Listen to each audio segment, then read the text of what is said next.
Hello दोस्तों। मई 1888 को 10 साल का एक बच्चा एग्जाम में फेल होने के डर से अपनी किताबों को बिस्तर के नीचे लगाकर ऊपर सो गया और एग्जाम खत्म होने के बाद जब रिजल्ट आया तो उस बच्चे ने एग्जाम में टॉप किया था। इसके बाद जितने भी एग्जाम हुए हर स्कूल यूनिवर्सिटी के एग्जाम में उसने टॉप ही किया। उसने मेडिसिन की किताबें पढ़नी शुरू कर दी और उन लाइलाज बीमारियों का इलाज करना शुरू कर दिया जिन्हें डॉक्टरों ने ठीक होने से मना कर दिया था। इसके बाद उसने लोगों का भविष्य बताना शुरू किया जो सच होने लगा और फिर उसने अपना, आपका, मेरा, हम सबका भविष्य बताया। तो क्या है हमारा भविष्य? अब इससे पहले कि मैं आपको इस इंसान के बारे में और बताऊं, जरा ये जान लीजिए कि इस आदमी के अंदर आई हुई शक्तियों के तार भारत के एक प्राचीन विज्ञान से जाकर जुड़ गए, जिसके रिसर्च पेपर का लिंक आपको इस वीडियो के एंड में मिल जाएगा। आज हम बात कर रहे हैं एडगर केसी के बारे में, एक ऐसा रहस्यमयी इंसान जिसकी शक्तियों की कोई सीमा नहीं थी, क्योंकि इस आदमी ने नींद में वो काम कर दिए थे जो होशो हवाश में जागे हुए इंसानों के लिए भी संभव नहीं थे। चलिए अब जानते हैं विस्तार से। 6 भाई बहनों के एक छोटे से किसान परिवार से आने वाला एडगर केसी बचपन से ही भूत देखने की बातें किया करता था। इस डर को दूर करने के लिए उसके माता पिता ने उसे बाइबल दी, जिसे वो अपने खेतों के पास जंगल में एक पेड़ के नीचे बैठ के पढ़ रहा था। तभी सफेद कपड़ों में एक महिला उसके पास आती है और एडगर केसी से पूछती है कि तुम इतने डरे हुए क्यों हो, आखिर तुम क्या चाहते हो? केसी कहता है कि मैं लोगों की मदद करना चाहता हूँ। इसके बाद वो महिला कहती है कि तुम जरूर मदद करोगे। अगले दिन केसी के स्कूल टीचर उसके फादर से शिकायत करते हैं कि जी आपका लड़का क्लास में बैठकर सपने देखता है, अजीब अजीब बातें करता है, इसका पढ़ाई में बिल्कुल भी ध्यान नहीं है। अब आप सोच रहे होंगे कि ये तो कुछ जाना पहचाना सा लग रहा है। भाई साहब, लगेगा, केसी नहीं, बचपन की यादें ताज़ा हो रही होंगी। चलो बचपन से बाहर आओ, आगे सुनो। अब भैया केसी के फादर हो गए रूख और उन्होंने पकड़कर अपने लड़के को बैठा लिया अपने सामने और उसका स्पेलिंग टेस्ट लेना शुरू कर दिया, जिसमें महाशय फेल हो गए। उसके बाद तो आपको पता ही है क्या हुआ होगा। उन्होंने निकालकर अपनी चप्पल कर दी उसकी सुताई। अब बालक पिटने के बाद अपनी माँ के पास पहुंचा। माँ ने कहा, अरे मेरे बच्चा, बड़ी बेरहमी से पीट दिया, ले खाना खा बेटा और सो जा, कल से पढ़ाई शुरू करियो। अब सपने में वही महिला जो उसे जंगल में मिली थी वो आकर ये कहती है कि तुम अपनी सारी किताबों को अपने बिस्तर पर लगाओ और उनके ऊपर सो जाओ। बालक ऐसा ही करता है और उसे सब याद हो गया। कुछ हफ्ते बाद एग्जाम्स हुए और जब रिजल्ट आया लड़के ने टॉप कर दिया, स्कूल ही टॉप कर दिया। जब उसके दोस्तों ने उससे पूछा, अरे भाई हमें भी बताओ ये तुम्हारे अंदर ऐसा बदलाव कैसे आया, तो उसने कहा, किताबें बिस्तर पर लगाओ और सो जाओ। उसके दोस्तों को लगा कि ये तो पगला गया है, कुछ तो गड़बड़ है और ये हमें जानबूझकर सच नहीं बता रहा। अब देखो, पढ़ाई में तो इस भाई साहब का सिक्का चलने लगा और अब ये बनेंगे चिकित्सक, जिसमें सबसे पहले ये अपना ही इलाज करेंगे। अब आप सोच रहे होंगे ये अपना किस चीज़ का इलाज करेगा? दिमाग बढ़िया काम कर रहा है, शरीर बिल्कुल ठीक लग रहा है। हाँ, सवाल सही है, सुनो आगे। तो जी इनके स्कूल में होते हैं स्कूल बॉल गेम्स। वो अपने यहाँ पे होते हैं ना स्पोर्ट्स डे, जिसमें अलग अलग तरह के खेल होते हैं। वो बात अलग है कि स्कूल वाले हमें खिलाना कुछ चाहते हैं और हम खेलते कुछ और हैं। तो जी इनके स्कूल में भी वो हो रहे थे। अब गलती से इनकी टेल बोन पर चोट लग जाती है, जिसकी वजह से इनकी चाल टेढ़ी हो जाती है, यानी अब ये सीधी तरह से नहीं चल सकते थे। अपने एक पैर पर ज़्यादा जोर डालकर इन्हें चलना पड़ रहा था। अब एक दिन इन्हें अपने सपने में ये पता लगता है कि इनके शरीर में मिस अलाइनमेंट की वजह से ये सीधे नहीं चल पा रहे हैं। तो इन्हें सपने में एक देसी जुगाड़ नज़र आता है, बनाने का आइडिया मिलता है। वो होते ना अपने यहाँ पे वो WWE में बटिस्टा के हाथ प्लास्टर चढ़ा दिया, उसके पैर प्लास्टर चढ़ा दिया, वो देसी शरीर की मरम्मत करने वाले, क्या बोलते हैं उन्हें, हमारे यहाँ झर्रा बोलते हैं, रस्सी वस्सी खींच के इधर उधर झटके वटके मार के बॉडी को ठीक करने वाले। तो जी इनके दिमाग में भी कुछ ऐसा ही इलाज आता है। अगले दिन ये अपने घर वालों से कहते हैं कि ये सारी चीज़ें तैयार कर लो कि जी मुझे यहाँ से बांधो, वहाँ से बांधो, यहाँ से खींचो और वहाँ से खींचो। घर वालों को लगता है लड़का पागल हो गया, पर क्या करे, कह रहा है तो मान लो इसकी बात। और उन्होंने ऐसा ही किया और बंदा बिल्कुल ठीक हो गया। अब कुछ साल बाद इन भाई साहब की आवाज़ चली जाती है। इन्होंने बहुत सारे डॉक्टर्स को दिखाया, लेकिन कोई भी इनका इलाज करने में सक्षम नहीं था। तब उन्होंने सोचा कि मैं अपना इलाज खुद ही करूंगा और ये एक नॉसिस के पास पहुंच जाते हैं।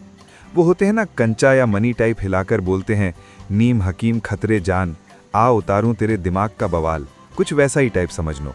अब इन्होंने अपने हाथों से लिखा हुआ एक लंबा चौड़ा इंस्ट्रक्शन का फर्रा कंचा घुमाने वाले के हाथ में थमा दिया और उनसे कहा कि जब मैं सो जाऊं तो ये सारी बातें मुझे करने के लिए कहना, जिसमें लिखा हुआ था कि आपको अपने गले की नसों में रक्त संचार को बढ़ाना है। अब भैया जैसा इन्होंने बताया उसी हिसाब से इनका इलाज हुआ और ये ठीक हो गए।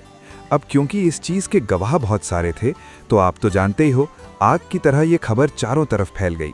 लोग दूर दूर से अपना इलाज करवाने आने लगे। ऐसे लोग भी आने लगे जिन्हें डॉक्टर्स ने लाइलाज घोषित कर दिया था। उनमें से ही एक किस्सा सुनाता हूँ। एक 5 साल की बच्ची जिसके दिमाग पर चोट लगी थी, उसके पास जीने के लिए कुछ ही दिन का समय बचा था। उस बच्ची के माता पिता उसे एडगर केसी के पास ले आते हैं। अब भैया एडगर केसी लगाते हैं ध्यान और ये कहते हैं कि चोट इसके दिमाग पर नहीं बल्कि इसकी रीढ़ की हड्डी में है, और अगर इसकी रीढ़ की हड्डी को दोबारा से एडजस्ट करा जाए, यानी कि स्पाइनल रीएडजस्टमेंट किया जाए, तो ये ठीक हो जाएगी। उन्होंने वैसा ही किया और कुछ ही दिनों में वो 5 साल की बच्ची बिल्कुल ठीक हो गई। इसके बाद तो उनके पास चिड़ियों की और लोगों के आने जाने की बाढ़ आ गई। वो बिल्कुल मुफ्त में इलाज करते थे। कोई कुछ दे जाए तो ठीक, ना दे के जाए तो भी ठीक। लेकिन ये तो बस उनकी शक्तियों की शुरुआत थी। अब कुछ और भी बड़ा होने वाला है। इसके बाद उन्होंने लोगों का भविष्य बताना शुरू कर दिया जो सच होने लगा, जिसमें से कुछ बहुत ही डरावना भी है। अमेरिका में 1929 के स्टॉक मार्केट क्रैश से पहले केसी ने अपने दोस्तों से कहा था कि मार्केट क्रैश होने वाला है, अपने पैसे निकाल लो, और कुछ दिन बाद ऐसा ही हुआ। 1934 में केसी ने यह भी बताया कि जर्मनी में एक हिटलर नाम के तानाशाह का उदय होगा, और आज हम सब जानते हैं कि उसके बाद क्या हुआ।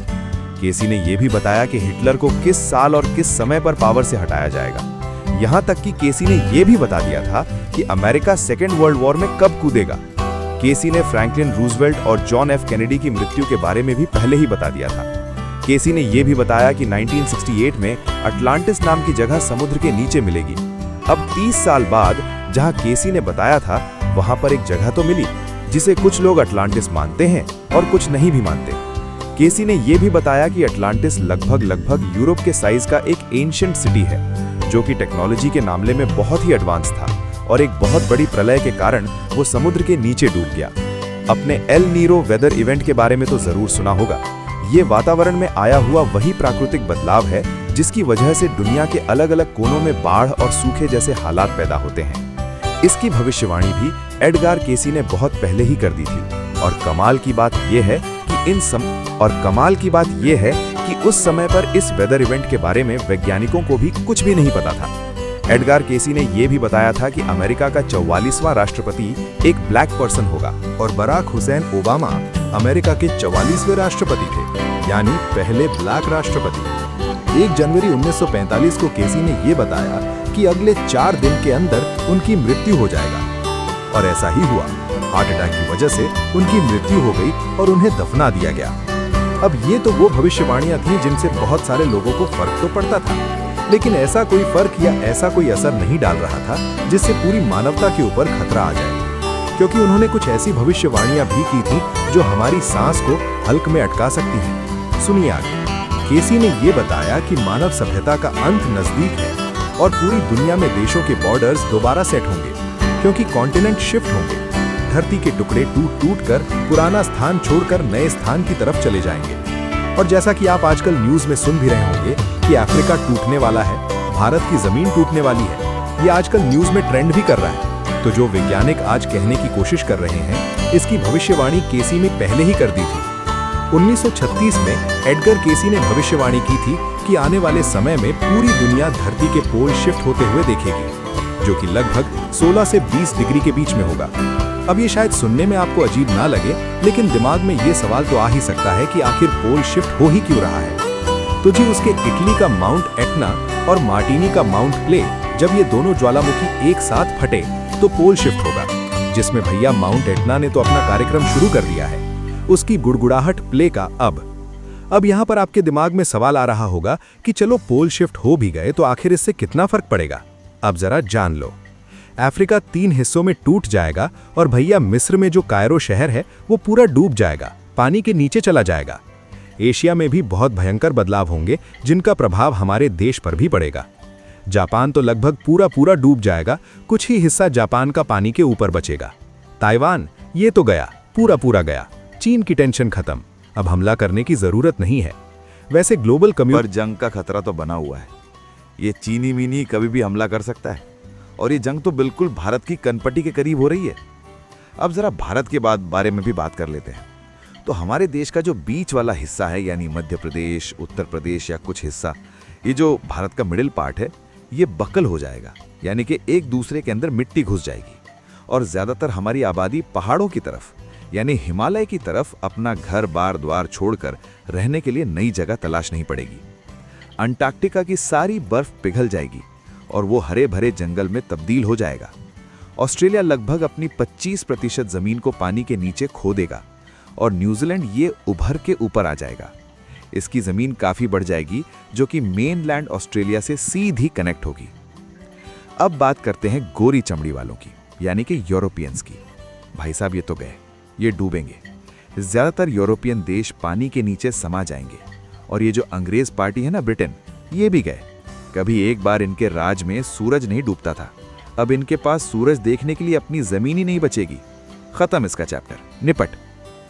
रशिया जो है उसमें ज्यादा बदलाव नहीं होंगे, लेकिन ये यूरोप से अलग हो जाएगा। और आप ये समझ लो कि यूरोप में जो खाने की सप्लाई होगी, भाई साहब, वो तो रशिया से ही होने वाली है। मैं तो अभी भी कहूंगा पुतिन से मांडवाली कर लो, समझौता कर लो, कुछ ना रखा लड़ाई झगड़े में। नेटो का झंडा उठाकर नाट नाट करता हुआ ज़ेलेंस्की अपने देश की लंका लगा चुका है।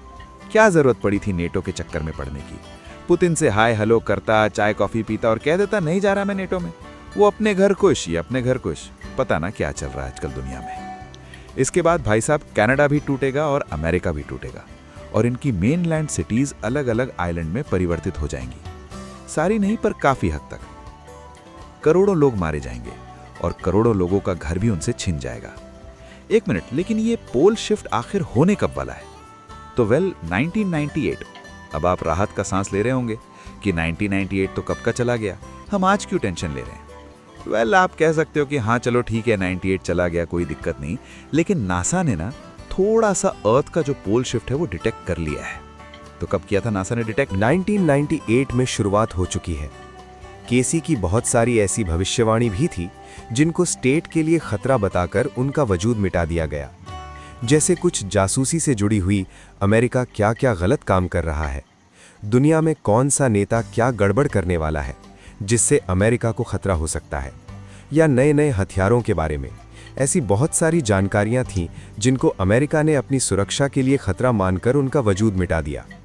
अब मैं 2023 में एक भारतीय यानी दीपक शिमकादा के द्वारा एडगर केसी के ऊपर बनाए गए रिसर्च पेपर को पढ़ रहा था, तब मुझे एडगर केसी के बारे में पता चला, जिसे भारत के पुरातन विज्ञान यानी कि कुंडलिनी जागृत करने से जोड़ा गया है। इसके ऊपर रिसर्च हुई है और भाई साहब इस रिसर्च को प्रोड्यूस करा था हिस्ट्री चैनल ने। तो अगर आपको इस चीज़ पर विश्वास है कि कुंडलिनी जागृत करना भी कोई विज्ञान है तो कर लेना।